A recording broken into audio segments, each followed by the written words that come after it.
It's my Phillies.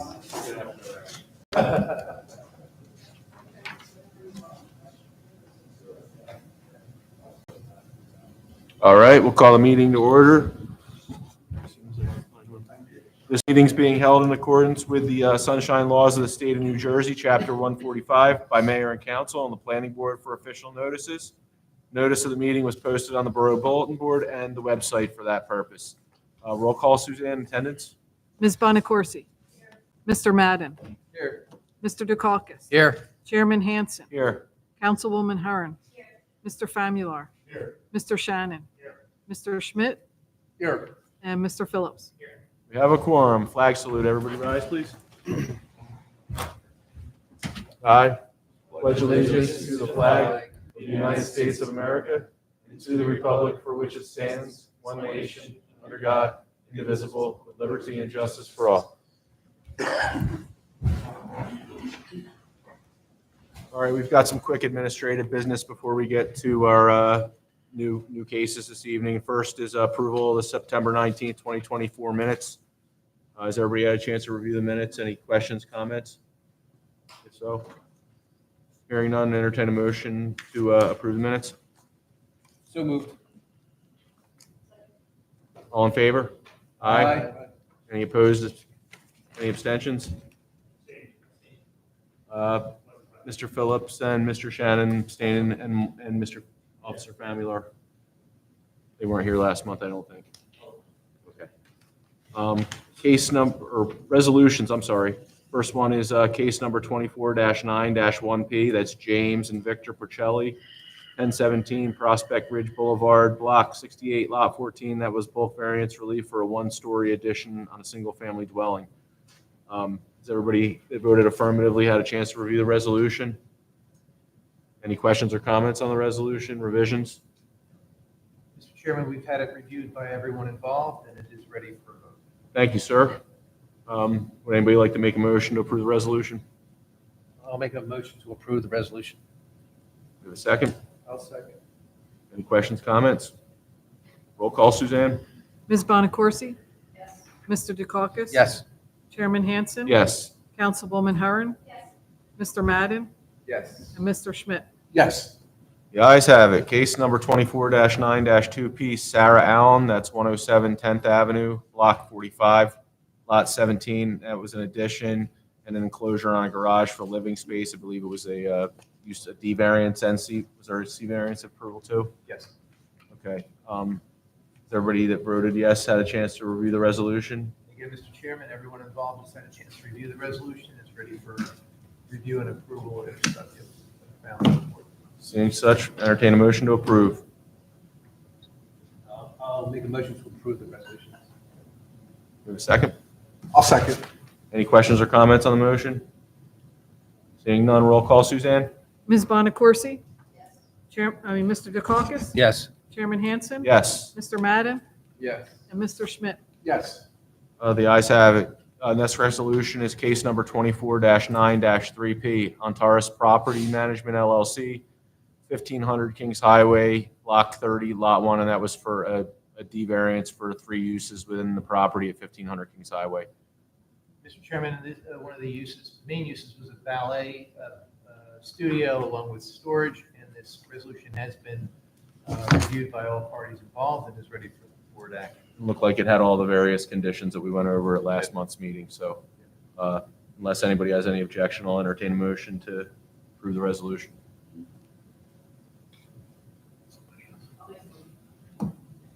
Second. Any questions or comments on the motion? Seeing none, roll call, please, Suzanne. Ms. Bonacorsi. Yes. Mr. Dukakis. Yes. Chairman Hanson. Yes. Mr. Madden. Yes. And Mr. Schmidt. Yes. The ayes have it. One last resolution, and that's a redevelopment plan for 322 White Horse Pike, Block 36, Lot 10. Just the resolution This accepting, resolution was submitted. We need a motion.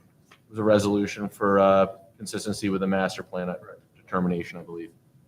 I move to approve the resolution for the redevelopment plan.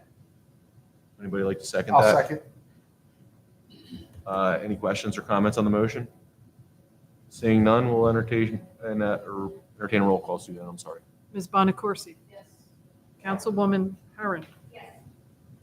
Mr. Madden? Yes. Chairman Hansen? Yes. Mr. Dukakis? Yes. And Mr. Schmidt? Yes. Guys have it. One more thing before we get to our two cases this evening. We'll open the meeting up to the public at this point for comment on any matters that aren't related to a specific case on this evening's agenda. Come forward. We'll have our solicitor swear you in. Doesn't appear anybody from the public would like to participate. We'll close public and go on to new business. First case this evening is case number 24-10-1P, and that's Christopher Jervy, 424 4th Avenue, Block 35, Lot 12, and this is for C variance relief for an in-ground pool. Whoever's going to give testimony, come forward. We'll have our solicitor swear you in, and we'll go through your proposal.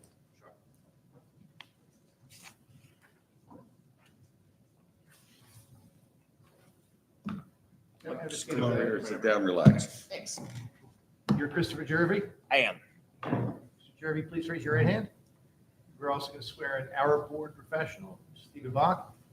Do you both solemnly swear the testimony about to give us the truth, the whole truth, and nothing but the truth, so help you God? Yes. Yes. Both are sworn for the record, Mr. Chairman. Mr. Chairman, I've had an opportunity to review the notice of publication with the board secretary and do find that the board has jurisdiction in this matter. Thank you, Michael. Perhaps maybe we Sure. go through Steve's review letter. That'll give us an overview of Received the a copy project. Our October review. We did not actually. Okay. Get an extra copy.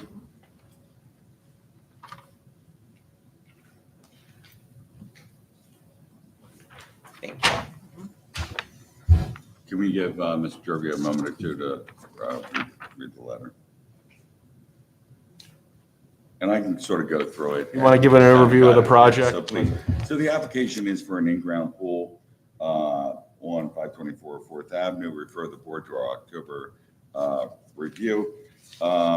We listed these application materials that are submitted. We also note that the property is in the R2 residential zone.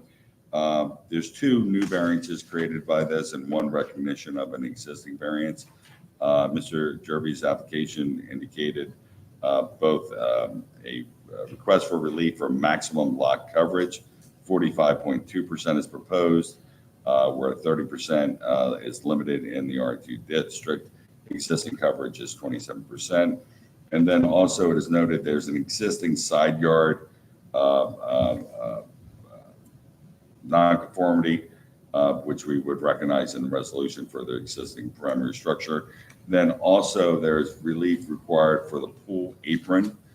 Even though it's a patio, it is in essence a very large pool apron where 6 foot is being proposed, where 10 feet is required from all property lines.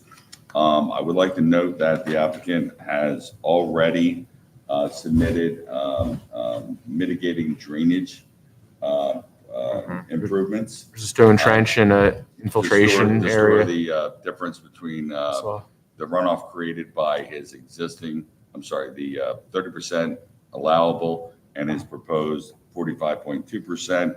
And that is to store the difference of stormwater generated by the water quality storm, which I believe is a good mitigating factor in terms of relief for the proposed lodge coverage variance. and the side yard setback being so close to it'll capture Right. whatever's.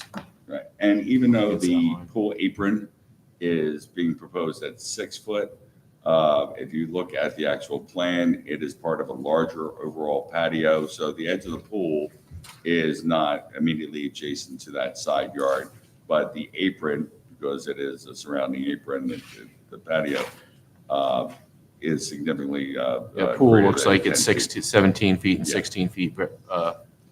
Right.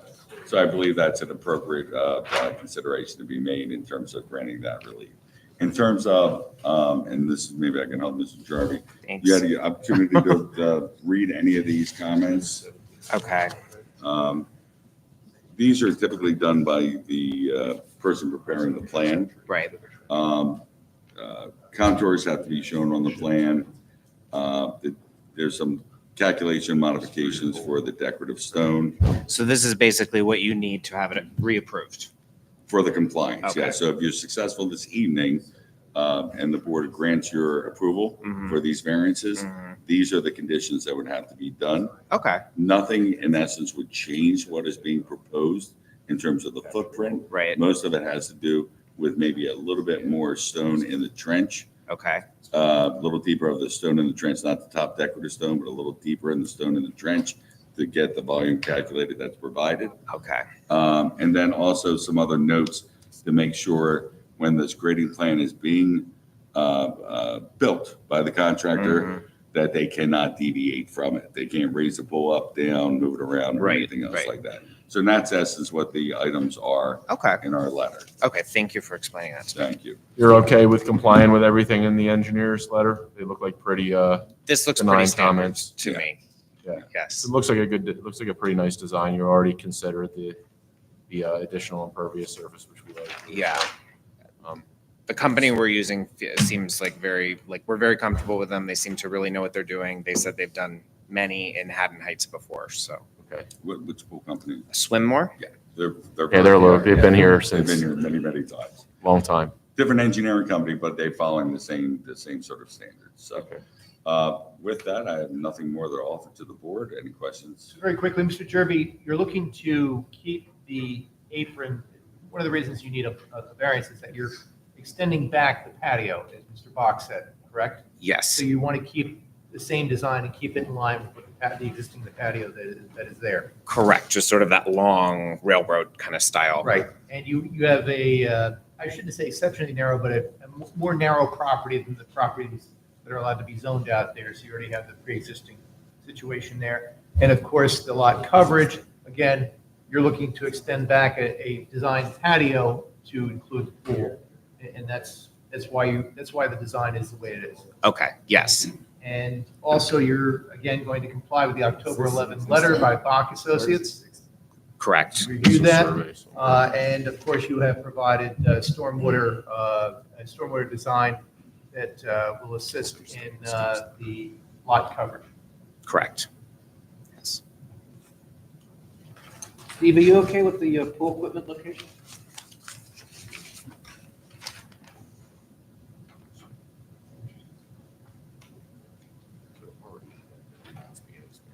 Well, maybe that'd be a question for the applicant.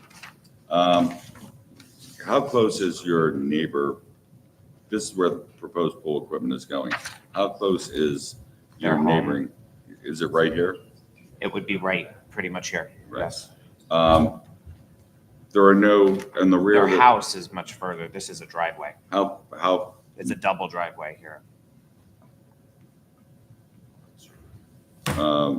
Dean, they have to comply with the state statute in terms of noise at 65 decibels during the day and 50 decibels in the evening.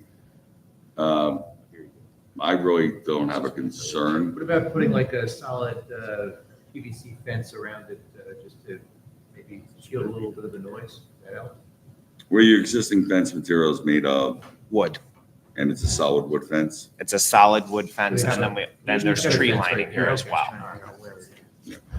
it's, I really don't have a concern. They're gonna have to comply with the noise standards. So make sure that Mr. Jerby understands that during the day, 65 decibels, which is probably less than my speaking voice right now, Mm, at the property line must be maintained at all times. And then in the evening, it actually drops down to 50 decibels at the property line, and this is state statute. Okay, And 50 decibels is probably your regular speaking voice. right. You might want to consider, for your own purposes, talking with your pool company, maybe to relocate it towards the back somewhere, maybe away from anybody that may be concerned with the noise. Okay. That's up to you. Mhm. But because the noise requirement is a state statute, so if you ever get a complaint, Is it now, much different than like an air conditioner unit? it's the same sort of standard as an air conditioner. All air Okay. conditioning units typically are already rated for those sound properties Proofing. when they come out of the box. If you're comfortable with the pool equipment where it is, you'll be able to maintain it. And your pool company says, yep, we're going to maintain the less than 50, I think you're probably comfortable. Okay, we'll have that But discussion. do remember, if it does go above those decibel levels, Somebody can you're going to put- be made to move it to the back. Yes. If somebody. Take that into consideration. So that's a good point. Thank you, Dean. Besides the fence, is there vegetation there as well? There is like shrubs, sort of large trees. And how tall are those? I would say 15 to 20 feet. And quite wide. But they're not going to measure it on the adjacent property. They'll come out when typically the complaints are handled by the health department. They come out with the salamander. It's right there at the property line. So The shrub, that's on your side of the property, right? Correct. We'll get an overhead map, and so that will help. there's really nothing we can do to compel Yeah, the that's all. movement of it. I think what has been done is we have provided that information to the applicant. The applicant will have to comply. Anybody else got any further questions? You informed your neighbor that you're putting this pool in? Yes, we've informed people, some verbally, but everyone has been sent a letter, and we posted it in the town newspaper Now as you well. have to do, but Certainly, sometimes it's just good to talk to the, just talk to the Yes, neighbors who yes, decide. we're on good terms with our direct neighbors, and they're aware, and they're excited. They want to come over for a party. There'll be a gate on the fence. Yeah, exactly. Steve, just for clarification, the trenching satisfies you with respect to the, I believe it is a mitigating factor that the board can use in determining whether the detriments have been offset by providing this stormwater. There's no requirement in our ordinance, but this is the standard we have used many, many times and as a mitigating factor to support the variance for the lot coverage. I'm comfortable with the calculations, and I believe it's, in my opinion, it does mitigate the detriment of the additional lot coverage. you don't have a concern with it going from 34 or whatever it is to 45 because we have the trench. Yeah, and also the grading will be compliant with our review. We're comfortable. Okay. He just has to dig it a little deeper. You want the 1.5 by 1.5 to be the clean stone under the Correct, the decorative stone, decorative- which is why you have to wrap the fabric around the Correct. So the top. decorative stone Doesn't wash. and That's right. it just has, the actual storage area of the trench has to be slightly larger, a little deeper, and that's in the review. Which is written Yeah, here. and the Okay. decorative stone can't be counted towards the Correct. volume. I don't want to make sure he understood that. That piece. It's not going to be excessively deeper. So if the decorative stone was 1.5 inches, the trench will be 1.5 inches That's deeper, 0.3 feet, so it's like almost 4 inches of stone. 4 inches.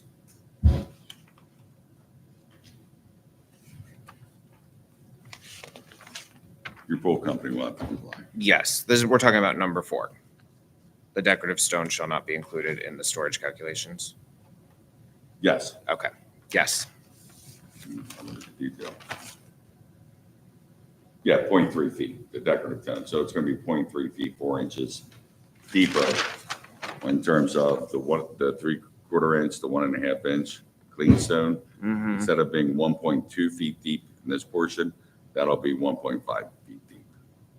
Okay, so we have to add 4 inches Yeah. at least. Mhm. Okay.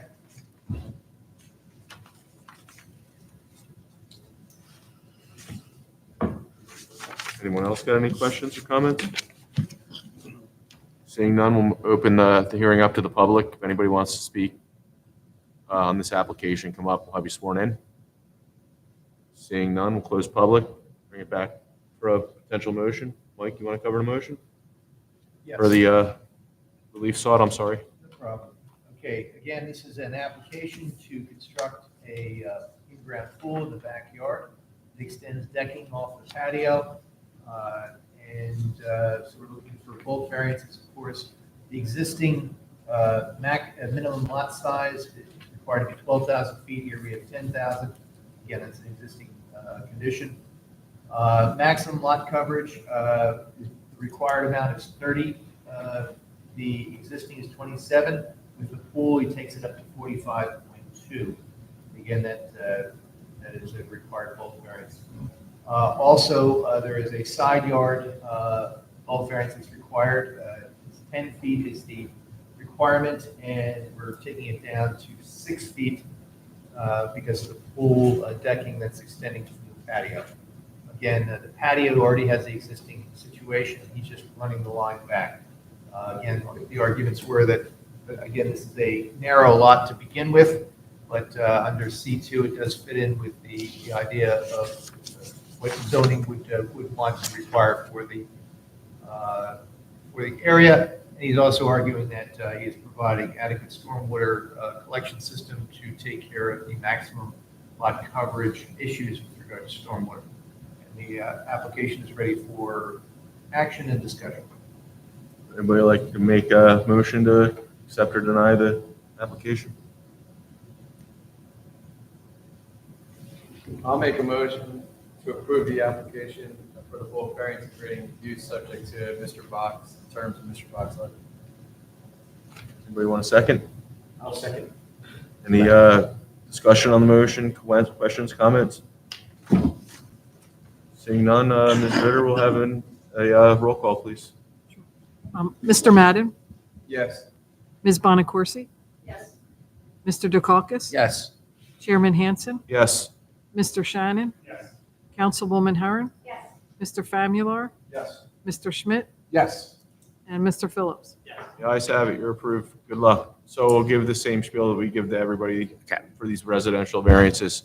Next month, when we meet, we'll do a resolution. You heard us doing the resolutions from our last meeting. Mhm. So assuming we approve that resolution, the notice of that decision will be published in the newspaper, and technically, somebody could appeal this decision within 45 days of the publication of that decision. Seeing as how nobody came out to argue this evening, I would say the likelihood's low, but if you want to proceed with your project and get permits and everything prior to that appeal period expiring, you'd be doing so at your own risk. Okay. Okay? Thank you. Yep. Thanks. Thank you. Congratulations. Good luck, guys. Take that letter with you and give it to your pool company. Yes, we'll do. All right. Thank you. Good luck. Good luck. Okay, second case this evening, second and final case is case number 24-2 or 10-2P, Ivy Property Group, 322 and 324 White Horse Pike, Block 36, lots 10 and 11 for use and site plan. If you recall, this was the redevelopment plan that we reviewed for master plan consistency last month. However, there is a use variance application as part of this, Mr. Bond? No. It says use, that's what I was- Okay. Okay. I was confused about that myself. So, Mr. There's Chairman. no use variance, to No be use variance. clear. Before we start the application, because this is a full site plan, if I could just go through completeness very quickly. Absolutely. Thank you. So refer the board to our, well, if I could be sworn in, real- We want to have all the professionals sworn in at this point? you do whatever you want, You're going to be talking about this application. just completeness only. Very, very quickly, let's go ahead and just make a finding. We have reviewed the notice of publication of this matter. We do find the board has jurisdiction. With that, there's a completeness item that we have to discuss. I swear in our expert, Mr. Bach. Mr. Bach, you solemnly swear testimony about to give us the truth, the whole truth, nothing but the truth, so help you God. Yes, so I just want to go through the completeness, October 11th, 2024 review. We list the submitted items. In our completeness review, we have several items listed as waiver recommended for completeness only. And also we have items that we have no objection for the waiver being granted in its entirety. If the board accepts my recommendations in terms of waivers for completeness only and waivers for their entirety, then the board can deem the application complete. Does anybody want to make a motion to deem the application complete conditionally upon the comments in Steve's letter? I would imagine that's the right motion. Yes.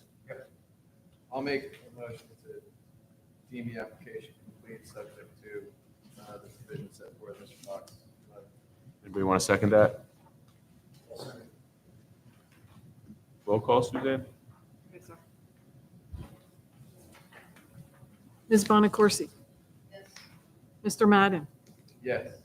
Mr. Dukakis, Yes. Chairman Hansen, Yes. Mr. Shannon, Yes. Councilwoman Herron, Mr. Famularo, Yes. Mr. Schmidt, Yes. and Mr. Phillips. Motion passes. The application's complete. It looks like Mr. Del Duca is here to represent the applicant this Evening, Mr. evening. Hanson. How are Ladies you? and gentlemen, I'm Damian Del Duca. I'm with the law firm of Del Duca, Lewis and Burr, and I am the attorney for the applicant. I have with me Chris Morzinski, who is the principal of the applicant, which is Ivy Property Group LP. and Anthony DeRosa, who's our civil engineer. I'll give an introduction first, and then we can have them sworn, and we'll get right into the testimony. Hopefully, the presentation will be relatively brief. It's a pretty straightforward application. The property is known as 322, 324 White Horse Pike. It's Block 36, lots 10 and 11. You know it as the former Jefferson Bank buildings originally, two separate houses, connected many years ago and used as a bank for many years. Property's been vacant since approximately 2013. And Mr. Mrozinski has agreed to buy the property. And we're here tonight because we propose to convert this property into 5 apartment units, which is obviously a residential use. And so we're here tonight for some approvals. The history here is that this property, these 2 lots, which is operated as one property, was designated as an area needed redevelopment by the borough in 2022. And in September of this year, the borough adopted a redevelopment plan for these 2 lots alone. I believe that plan is dated September 11th, and Leah Fury-Bruder, the borough planner, prepared that plan. And that redevelopment plan, which is part of the redevelopment process, adopts a set of standards that are required for this particular property and only this property. And that redevelopment plan, which I'll just call the redevelopment plan, sets forth that the proposed apartment use is a permitted use. It sets forth various standards, size or bulk requirements, design standards. And based on Mr. Bach's review and my review of the application, we meet all those standards with 2 potential exceptions. One exception is that you have a provision in the redevelopment plan that says all utility meters that are outside will not be on either frontage. This is a corner lot. We're on the Pike and East High Street on what I'll call the south side of the Pike. And so we have 2 front yards. We're requesting relief from that because we don't know where all the exterior utility meters will be, because that's determined by the utility, PSE&G in this case, and they decide where they want the meters to go. So if you interpret that provision where it says not along either street frontage to include any area between the building and the street on High Street or the White Horse Pike, and they tell us to put the meter there, then we don't want to have to come back for relief if that happens. Our preference would be that they not go there, that they go, what I'll say, behind the building as you face the building from the Pike, but that's not within the applicant's control. So to be safe, we're disclosing that that may happen, and we seek relief for that reason. The only other area or item in the redevelopment plan that I know of that requires relief is for a trash enclosure. These are going to be residential trash cans. They're going to be wheeled out to the street like you have at your homes. And we're going to have them in one area. Looking at the plan that's on the screen, which I think I've marked Exhibit A2. It's going to be on the left side, and Mr. DeRosa will point out exactly where. That's going to be up against the property line, which has a solid fence. It's going to be, I think, 0.2 feet off the property line, because that's where it belongs, as Mr. DeRosa will explain. In the redevelopment plan, it says that a trash enclosure has to be 5 feet off of the side and rear property line. So he'll describe what that enclosure will look like. We think we probably need relief for that, because we can't, the reason it's not 5 feet off the line is because the curb for the existing parking lot would have to be removed there. And so we put it, and we thought was the most sensible place, the least intrusive location. So we seek that relief. Other than that, we meet all the terms and conditions of the redevelopment plan. The redevelopment plan states that the revitalization of this property is critical to the borough's efforts to redevelop certain portions of the White Horse Pike. And we think that this plan that we propose furthers that goal. Mr. Mrozinski will tell you about the architectural improvements that we're proposing, and Mr. DeRosa will talk more about the proposed site plan changes. The approvals that we need are minor site plan approval. We're changing the use, so we require site plan approval. But from a site plan perspective, the changes are very limited. We're going to take off the old drive-through canopy in the rear of the building. We're going to take off a couple building features that you'll hear about in the front, where they have the sign and a glass feature in the front. And there's a few other changes to the site improvements, mostly that are landscaping related. And we're also removing the driveway that's closest to the building where the drive-through canopy is. That's pretty much it for the site plan changes. There's a little bit more detail that Mr. DeRosa will provide. So from a site plan perspective, the plan is limited. And of course, as a planning board, when you review a site plan application, you're reviewing it to determine if we comply with the ordinance, or in this case, a redevelopment plan. And as Mr. Bach's review letter confirms, we do comply with that plan in its entirety, other than the two, what I think are minor items that I just outlined for you. We have, well, before I get to Mr. Bach's letter, this is in the historic district. Mr. Mrozinski appeared before the Historic Preservation Committee, and they had a favorable recommendation. So to the extent the board needs to provide or grant historic approval, we're here for that as well. We did include that in our application, in our notice. We have Mr. Bach's letter dated October 11th, with one, which I think is a minor exception. We have no objection to any of the recommendations in Steve's letter, and we'll comply with all the conditions and recommendations set forth in that letter. And we'll identify Mr. DeRosa's testimony, the one limited exception to that. I have handed out a series of exhibits. I'll just identify those for the record. First is an aerial photograph showing you where the property is. I know you all know where the property is, but you can see on that aerial that our property is in the center, and that's on the board as well. I'll talk loudly so the microphone picks me up. The property's here in the center. East High Street is to the right, the Pikes to the top, ball fields to the bottom, and south, if you will. The adjacent properties are shown. Exhibit A2, which we also have on the board, but I like to hand it out so that you can see it better, is the site plan entitled Minor Site Plan that Mr. DeRosa prepared. And I believe that's the plan that was submitted with the application. And that's the plan that's on the screen right now. Exhibit A3 is a site plan that our architect prepared. It's got a little additional detail we'll probably use tonight as well, just to help illustrate what we're proposing. Exhibit A4 is one page of building elevations. Mr. Bach's letter correctly points out that our original application didn't include elevations for all four sides, which is a requirement in the redevelopment plan. And this is an elevation of all four sides, and Mr. Mrozinski will give you an overview of that elevation. Then our final exhibit is Exhibit A5, which is 3 pages, and those are architectural floor plans. So if you don't have any questions for me, I'll ask Mr. Mrozinski and Mr. DeRosa to step forward and be sworn, and then I'm going to have Anthony provide some testimony, followed by Mr. Mrozinski providing some brief testimony as well. Okay, gentlemen, please raise your right hand. You solemnly swear that testimony you have to give the truth, the whole truth, and nothing but the truth, so help you God? I do. And that Anthony was our former representative here before the municipal office, and will accept his credentials in the fields of professional planning, professional engineering, and insurance, correct? Yes, Okay, as long as that's all right, we'll accept Anthony. thank you. The only correction that Mr. Mrozinski's had for me so far is that the redevelopment plan allows, there's an existing freestanding sign roughly at the corner, and we propose to replace the sign panel with the new sign panel on the existing base. And we neglected to include that in our exhibits. I have the handout. I don't know if Suzanne has that to put up on the screen or not. If not, we're going to have to make do the best we can. As the far as we application, know, we'll Suzanne. provide testimony on this. The sign complies entirely with the redevelopment plan as to the size and the letter height, but Mr. Bach hasn't seen it. So we'll try to establish in testimony that we comply and don't need any relief. And we'll show you generally what that looks like. I apologize for that, not having that exhibit. So unless anyone has any questions, I'm going to ask Mr. DeRosa to step forward. And Anthony, if you want, you could take the microphone and we can share it and you can use your boards as you see fit. Thank you. Mr. DeRosa, you've been qualified, so we'll get right into it. Did your office prepare the site plan that's Exhibit A1? Yes, we did. And you're familiar with this property and the surrounding area? Correct.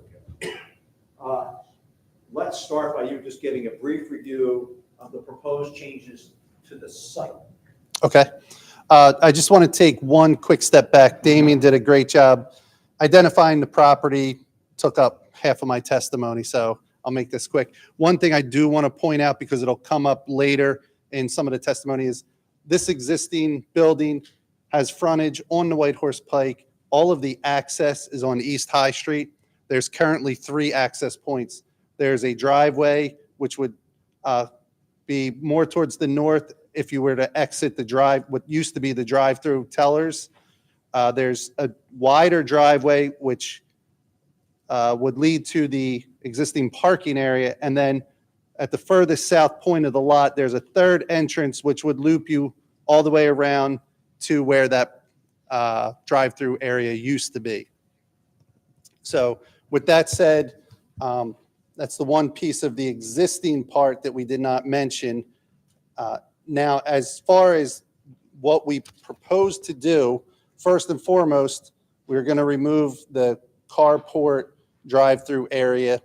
If anybody has been by the site in the last probably even 5 years, you would notice that that's dilapidated, falling down. That is not going to be part of the proposal.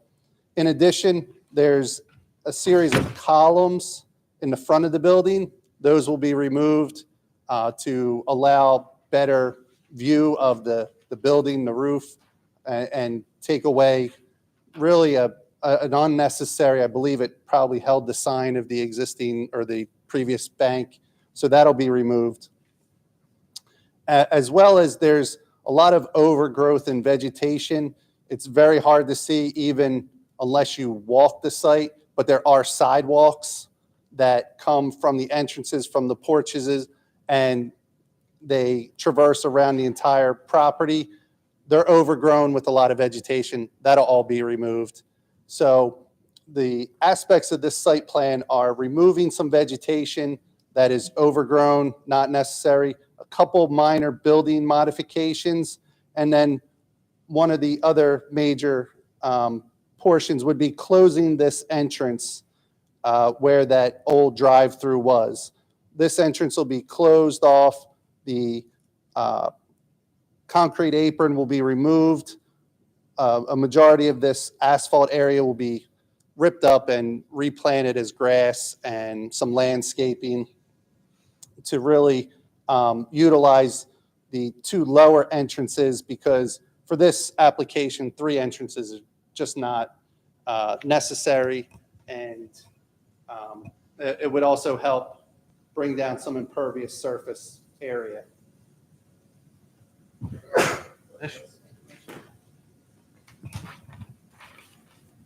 Are we proposing any landscaping changes? We do have some minor landscaping changes. Bless you. We have some new landscaping in the front where I had mentioned the columns will be removed. There'll be some landscaping in that area. There'll be some landscaping along existing curbed islands that are within the parking field, as well as some of the overgrowth that is along the property line and the rear property line will be kind of trimmed back. Any invasive species will be removed to allow the existing hedges that are there to mature and grow. There's also some overgrowth on the side facing High Street that'll be removed accordingly. But for the most part, we're going to look to, plant where only where necessary, that the existing vegetation doesn't fully cover. Is it correct that the site is not currently irrigated?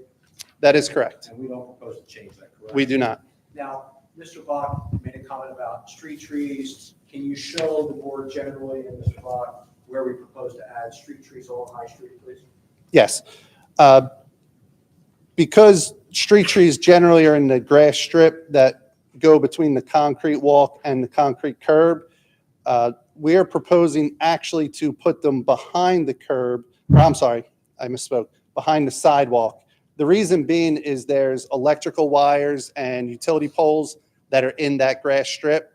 So any tree that you would put there would immediately, as it grows, grow right into the wires and have to be limbed, and it has a much better useful life if we put it behind the curb. I'm sorry, sidewalk. Thank you. I mentioned that we had one exception to the comments of Mr. Bach's letter, and I want to talk about that briefly. On page 12, comment number 11 states that they recommend a row of evergreen shrubs be added to the rear property line adjacent to lot 23. Can you show everybody where that area is, Mr. DeRosa? Yes, that area is along the southern rear property line next to the ball field. It would be between the existing paved drive aisle, and the fence for the ball field. And we propose not to do that, correct? Correct. Existing there is a vegetated curbed island right behind that, which, as you look at the plan, all the car parking would be in this parking field. This is all vegetated. So any lights, headlights from the cars would already be mitigated by that existing vegetation. So there's no need to have a double row of vegetation. But other than that, we'll comply with all the conditions and comments and recommendations in the letter. Yes, we will. Are we proposing any changes to the site lighting? As far as the location, we are not. The existing light poles and the electric that is run to those poles, that'll all be utilized. If a pole needs to be repainted, they'll be maintained and repainted. We are proposing new fixtures, and we'll work with the engineer's office to accommodate those fixtures, but the actual location of the poles around the parking area will remain the same. Now, Mr. DeRosa, were you present during my introductory comments? Yes, Were they factually accurate to the best of your knowledge? yes. I want to talk about the variance that I mentioned for the trash enclosure setback. Can you show everybody where we propose to put this trash enclosure and what it will look like? So the trash enclosure is proposed to be along the western property line. And as you can see, there's existing vegetation all along that line. Then we're proposing our trash enclosure with the idea that this would be the furthest spot that is out of sight of any neighbors, anybody out of the view from the White Horse Pike. It would be out of the view from the other side of High Street, and as well as even the neighbor next door, because there exists a 6-foot-high privacy fence already. So the proposed trash enclosure will have its own fence, the property line fence, vegetation on one side, and basically the building on the third side shielding it. The only difference would be the opening to which the residents would be able to utilize the trash cans. Will the building materials for that enclosure be compatible with the building? I believe you meant the fence. Well, whatever's going to enclose. Yes. What is the trash enclosure going to consist of? The trash enclosure will, have a wood fence around it, a gate that can be closed to hold back all of the trash cans so that they're not loose onto the parking field. And the wood material of the trash enclosure will match, the existing shaker style siding that's on the building.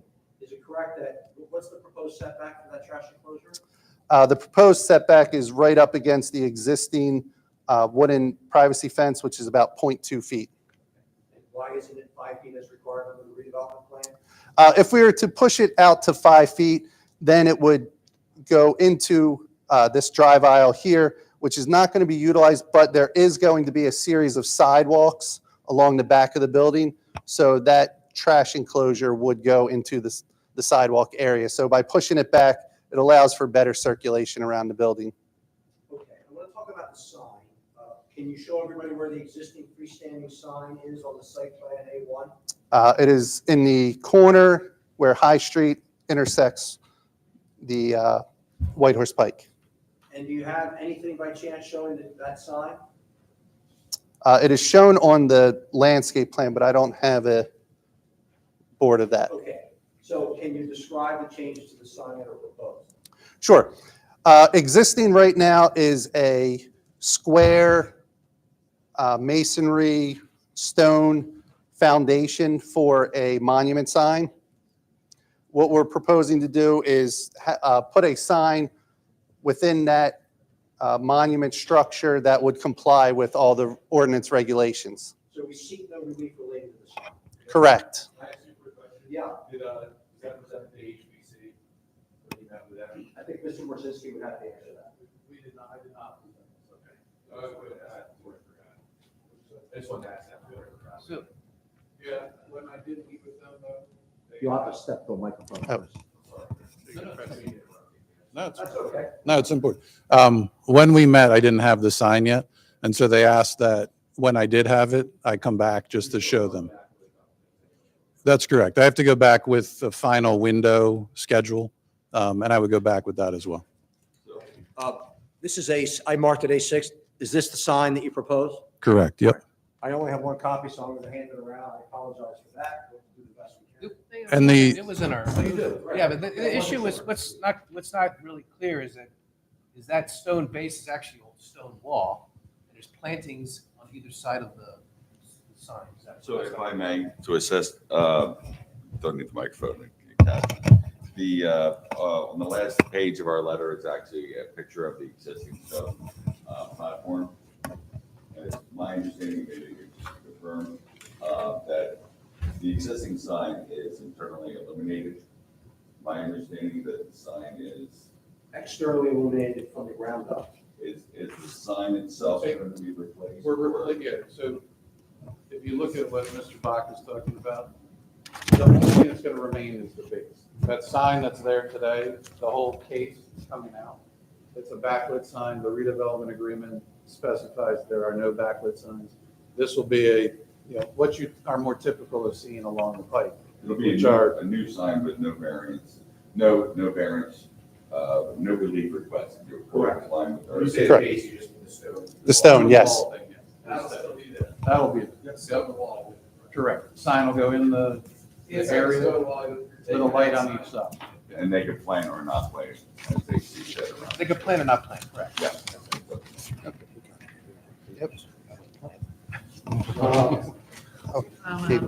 It's a maintenance issue. Sorry. yeah. Well, Right.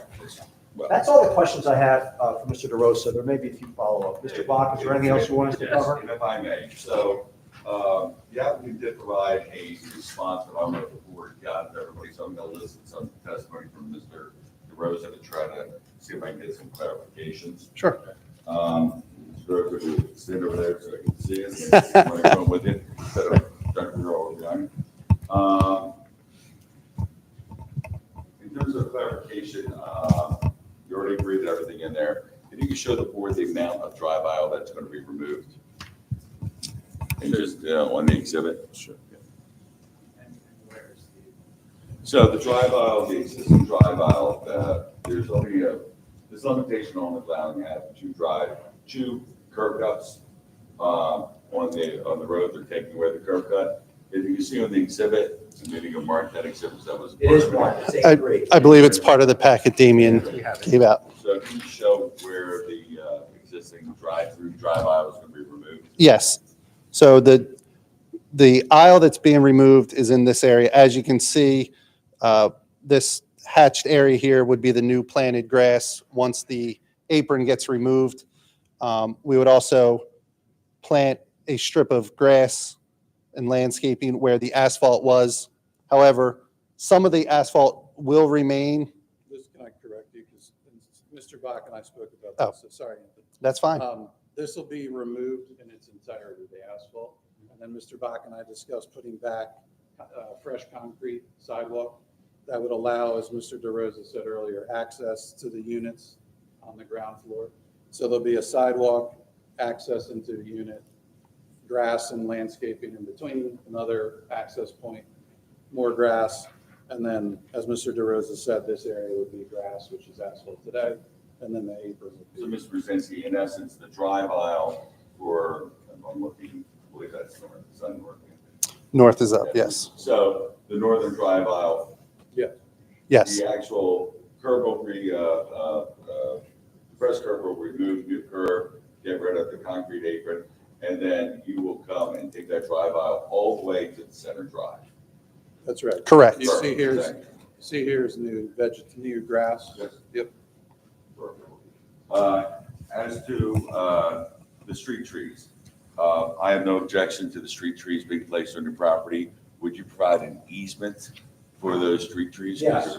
Yes.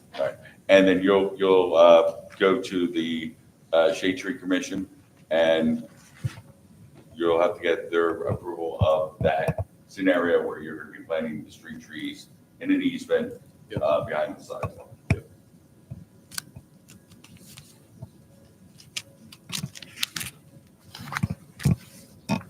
in terms of the landscaping, Mr. DeRosa, and this goes into another comment also, there's a little bit of an inconsistency between the landscaping and the architecturals.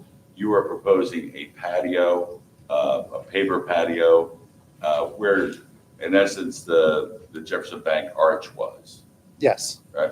So that is a new patio, that is not an addition. That is not an elevated addition with walls or anything else, but it's a paper patio for the residents. That's correct. In the definition of, in our ordinance, that would be considered a structure. No additions, meaning no structures at all are permitted from the front of the building out to the street, so we're going to need relief for that. And also, there's going to be some modifications to the landscape plan to accommodate that. But just for consistency with our ordinance, I believe we should note that as relief, that act grade patio, paper patio, would need relief. Because it's considered an accessory structure in the front It's yard. considered, well, it's going to be attached, but that's our definition of structure, so. And that's really on page 6 of 13, that's item number C. So I believe that relief was appropriately needed.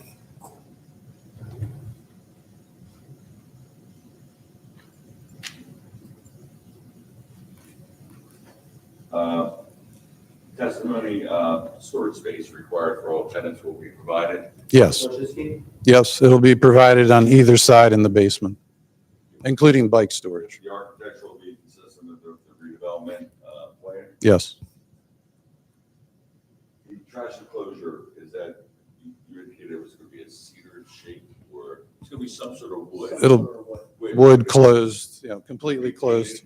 The same color as It the w- structure. Yeah, I would assume when we repaint the building, we'll paint the structure the same. That would be consistent. The lighting that's going to be provided, I know I'm going all over the place with some of my notes are, the lighting that's going to be provided is going to be the decorative streetscape lighting LED fixtures that are consistent with our downtown streetscape as required by the plan. Yes,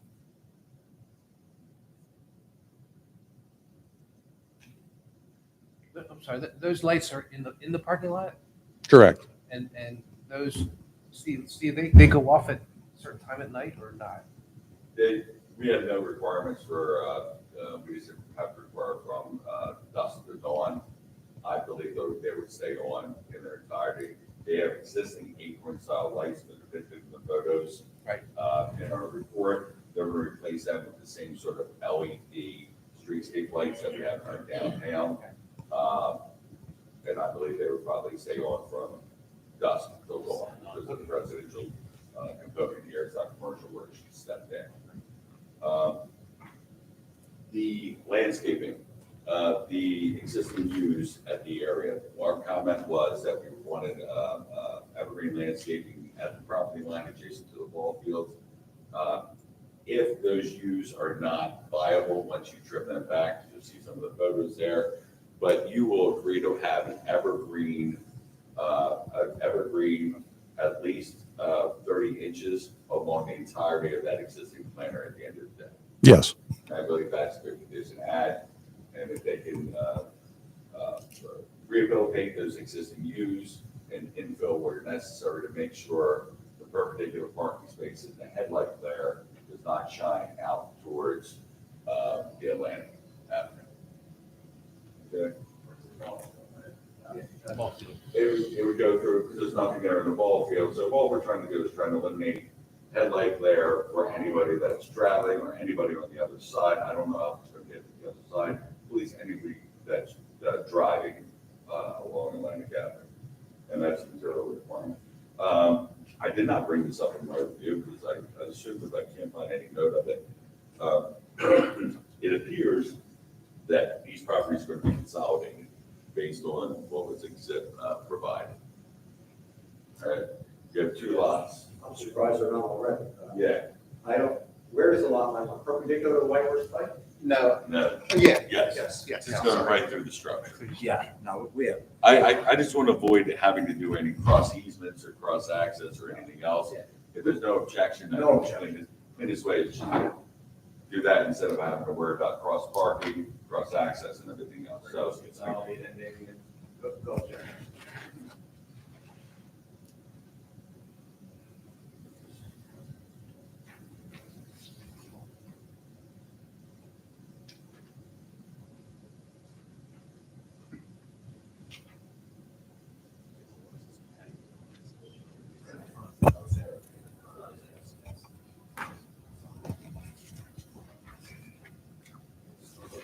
and Mr. Krasinski, I know that you provided a response here, but you will comply with all aspects of the affordable housing requirements as outlined in the redevelopment plan. Correct, I'm yes. going to speak and generally say to the board what that is. Sure. So one of the 5 units will be a 2-bedroom, moderate income, affordable unit, and it'll be this one here. It'll be this unit here, Unit C. Closest to the corner. Correct, yeah, closest to High Street. I'm not sure that microphone is on. I can talk louder. Okay. Sorry. You want me to say it again? No, I'm good. And then that's only the clarifications, and that was the testimony that I asked for in our review. And the applicant has agreed to comply with all the other review comments that was contained in our October 11th review. That's really all I had. And Steve has elicited the testimony that I was going to ask Mr. Brzezinski, so Sorry. that's okay. That really, the only other thing I was going to ask Chris was if you could go to the elevations, just give everyone a quick overview of what you're going to do to the outside of the building to improve what's there now. Sure. Can everybody hear me? I think we're all familiar with the building. As has been said a couple times, the drive-through in the back will be torn off, so they'll be gone. In the front, the columns and what was a sign are going to be torn off. The glass block that's there is going to be demolished and removed, and a new facade will be put in. The back will be painted and the window will be put in. Existing man door will stay. This is after, obviously, the drive-through's taken down. The metal standing seam roof will stay. It's cleaned up and repaired. New roof, new shingle roof where there's currently shingle roof. Repairs made to the wood and then repainting at the end of the day. Is there glass tile on the breezeway at the back of the building still? No, the back is actually Okay, that's what I was asking. split face block. Okay. It's not Oh, glass. that's block, okay. I thought it was block. I thought it was windows for a second. And the infill where the glass block is going to be what material? It'll be That's the wood. north is the front. Something complementing the existing building. Is that what you mean? Yes, is it going to be like wood clapboard or? Yeah. Correct. Yeah, today the bottom is a wood clapboard and the top is cedar shapes. That's Okay. the, So it'll be consistent with the With- bottom. Right, but it this is the It'll- back. be consistent with the existing materials of the other two structures. Correct. And that's what we spoke to HBC about. And then you're replacing windows as well. Which allow you- Some of them, but ideally not all. Some of them are fine, but some are not. Right. So when we talked to the HPC, we agreed to come back and tell them which ones were being replaced and which ones. You're replacing them in wood or in vinyl? Ideally, we'll do them in wood, but again, some of them, like there's a couple locations in the back that we might do vinyl just based on some conditions, but the majority will be wood. And again, HPC asked that we confirm our final count at the end. Can we talk a little bit about the electrical? Vehicle charging, No, sorry, the meters. the meters. So I'm looking at this building and I don't see overhead wires going to the building. And typically they go to and then down the siding and then you have meters. Is this building, are these buildings fed from underground? It is. Currently? It comes in from High Street. Right, so so the meters could be anywhere at this point, So the meters today are inside the building. right? And from my experience on recent similar projects, when we put in new meters, they'll be outside. And, Understood. and PSE&G will likely ask that they be on either High Street or, if I can convince them, around the back of the building on that side. Because it comes in off of High Street. They power today. Ours are actually, right, I understand that, but but a meter's just, can be located anywhere on the building, right? I mean, it's just a matter of. It's not up to me, though. I don't care where they go. I'll give you a real-life example. I'm doing a project right now. We have 1 meter inside. We're going to have 3 units when all is said and done. PSE&G is requiring the meters be on the exterior along, it's a corner property as well, not in Haddon Heights, and the meters will be on the outside. I've Oh, I understand tried. it. They have to read them. I get that. But the point is They actually, well, go if ahead. it's coming in off of high, can it just be around the corner in the corner on the backside? I want to be clear with the board. You don't have any. I have no I prefer them in the back. It's not my call at the end of the day. And we're going to screen them, are we not? Absolutely. There'll be shrubs in front of them. No one will All right, see I them. just, You may require that they not face the Whitehorse Pike, because right now the redevelopment plan says not on any frontage. We have 2 frontages, which is high and Whitehorse Pike. You can hold your line, say absolutely not on the Whitehorse Pike, but you wouldn't mind, if necessary, the relief can be brought on High Street. Okay. With the understanding that the applicant will endeavor to have them in the rear. We'll ask, for sure. I mean, that, if you do that, then they're gonna have to come back. They wouldn't have to come back because you're gonna, if the request, I believe it is, because I had the opportunity to speak to the applicant, is to allow the electric meters and or gas meters to be on High Street frontage, but not on the Whitehorse Pike frontage. I don't believe, as long as they have frontage, I don't believe they can require it to be on the Whitehorse Pike. You're providing them a location for meters on East Street frontage, which is what I understand PSEG driveway. Is that acceptable, Mr. Brzezinski? Yes. how many meters will there be? 5 or 6? 6, there'll be a house meter, so 5. It'll be a meter, it'll be probably 3 over 3, like a meter bank. And if I had to guess, based on my experience, it'll be right here. And it'll be screened with, there's existing shrubs there now. No one will ever know. They'll be here. So this is relief for gas meters and electric meters, that is? Yes. Sorry. They're inside in the back. That's right. Is the existing footprint of the building being changed at all? Well, The building. the building you're demolishing, maybe you can bring up the arrow and point out the items that you're taking off. Yeah, man, you're right, that's fair. So this is not enclosed, but yes, this whole structure will be gone. The existing buildings, the porches, the center thing, all stay the same in terms of interior footprint. Just interior reconfigurations. That's right. So the arch and the rear drive-through canopy in essence are what's being removed from the structure. That's right. Chris, it looks like you're planning on putting shrubbery out front. Is that in front of the newly constructed patio area? Correct. Yeah, basically where that sign is today, Yeah. in that area. It's a privacy edge for Exactly right. That's exactly right. There's basements in the 2 original historic buildings. Is there a basement in the center section? Now there's a crawl space. There's a cross. Yeah. So each side is accessed from, the side. Okay, and the tenants won't have access to the basement? They will? No, they will. They will. That's where the laundry will be? Or? Now, laundry will be in each unit. unit? Each unit will have its own laundry. The basement will only be for storage, for the tenants. What's the plan or the purpose of like leaving the one way in the back there, behind the parking lot and then around to the dumpster area? That looks like it's just a kind of gravel, kind of beaten up asphalt area. This here? Yeah.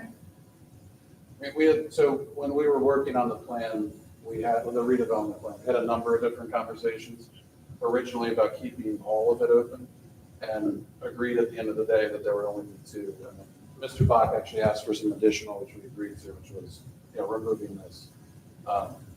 candidly, we're trying to minimize the amount of disturbance and the amount of changes. And this, we thought was a happy medium with, Mr. Bach's comments and with Louis' comments as well. That's kind of like outside of the area where the tenants would be accessing anything, right? Yeah, general. So, So the main drive aisle, my understanding from maybe Mr. Rosa, the main drive aisle is a two-way drive aisle. And that would actually go through and they could go in and go all the way to the end. The circulation is actually, Mr. Rosicki, you can point that out again. Yeah, I mean. The what I- circulation is two-way that way and out. Right. Well, so when the bank was open, it was one way like this. Right. And then this is two way.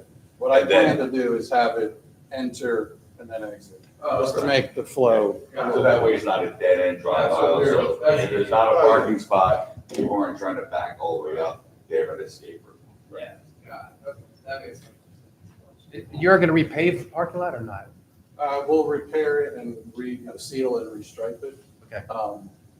Over here, there is some area that'll be completely changed, but it'll be sealed and striped. And restriped? Yep. And your plan had the location of any handicap spots?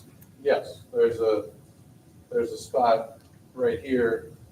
There's actually a ramp. As Mr. DeRosa said, there's significant overgrown vegetation, but there is an existing ramp too, which will be compliant. Where does the trash get picked up from? High Street. Okay, so they'll pull the cans from that sidewalk, along that sidewalk area, you're putting it out. the street. Correct. Just give me 96 gallon cans, I guess. How many? There'll be 10 total, 2 for each. A recycling and a trash for each. You think that the closure is adequate, it's not going to overflow or anything like that? No, it'll be stopping property. They have agreed as one of the conditions in our review to give us a report on trash and recycling. What's actually economy and trash closure, will give us a little detail of how it all fits. That's one of the items in our review.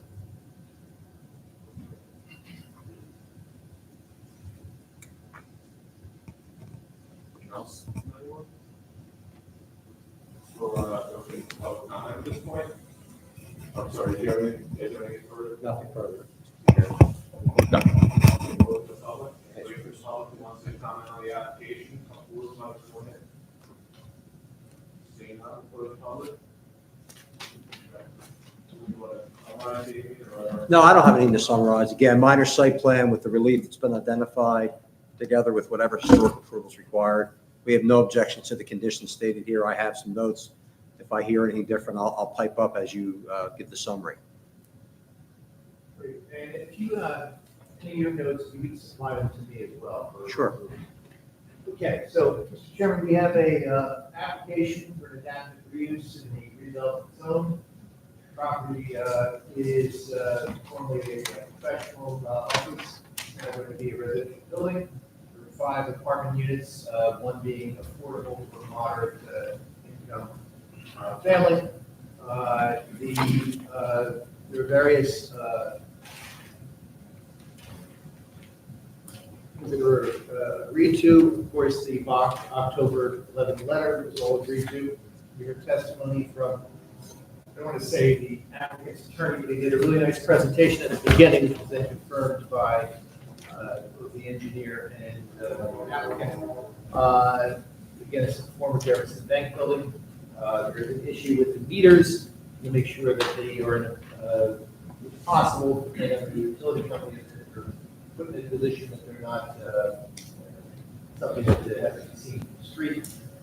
Another issue with the trash enclosure, again, normally have to be in a certain location, have to move back due to the curb cut where the parking lot is. The applicant will, with this condition of approval, present a trash and recycle plan to the board professionals, and make sure they comply.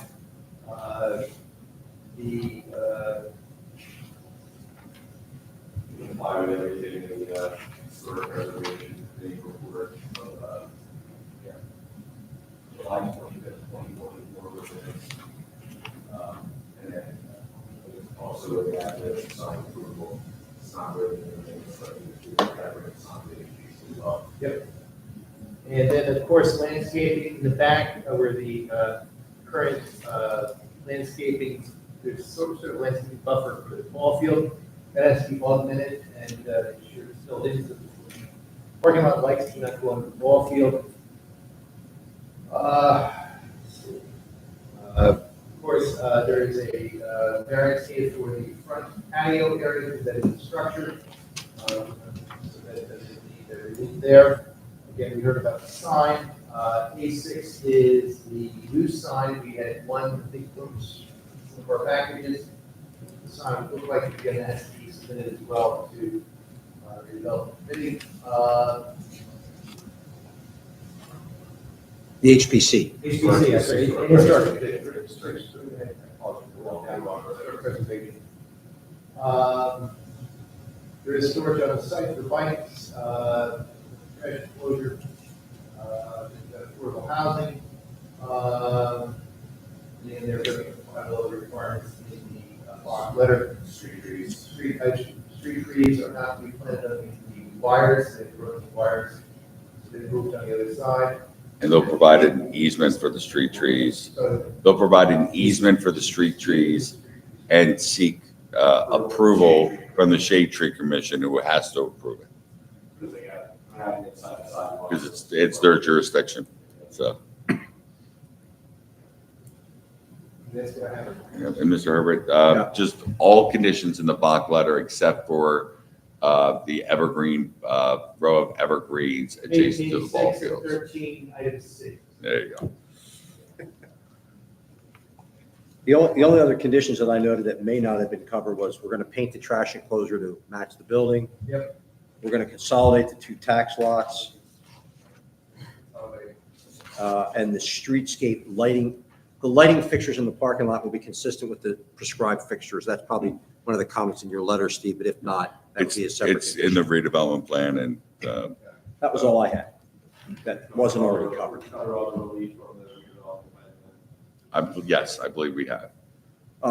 Trash enclosure setback, potentially location of utility meters, and the location of a structure in the front yard, which is the on-grade patio that's proposed.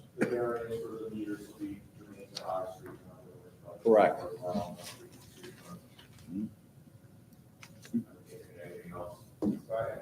That's it. And we'll have a draft resolution for you, go ahead. Thank you. Missing it, please let us know. If you want to include me in that loop after you guys are done, Of course. I'll Sure. be happy to take a look at it.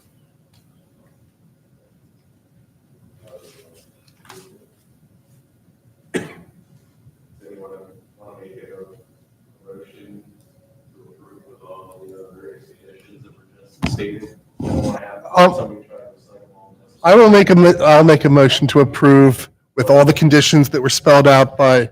Herbert, Mr. Hanson, Mr. Bach, Mr. Duca, and anybody else speak? Anybody else, I will make that motion.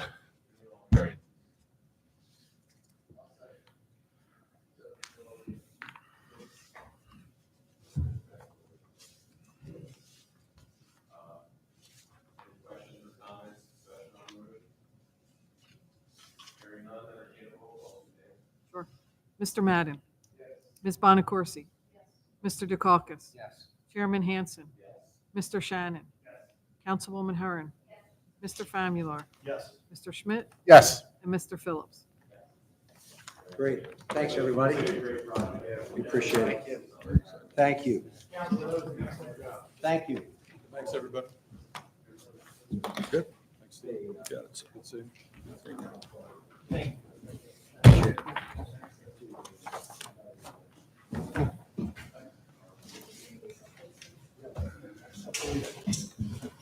Any other business or correspondence?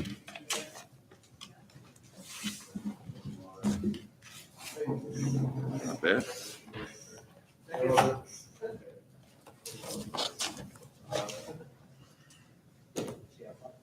All in favor? Aye. Any opposed? We're adjourned. Yankees came roaring back at the end of the game, 4-3. That's tough. They scored 4 runs to top. I told you.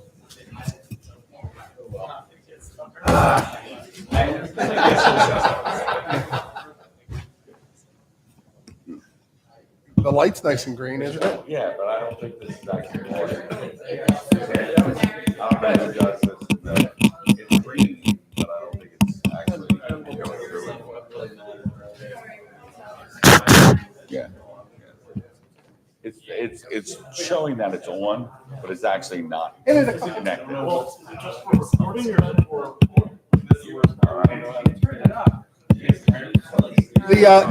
There's an indicator on there, and it's every time you hit it, it's flashing. So it's not going through. Right.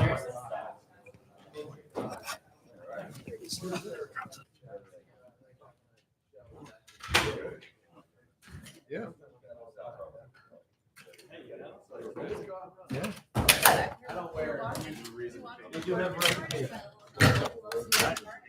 Thank you.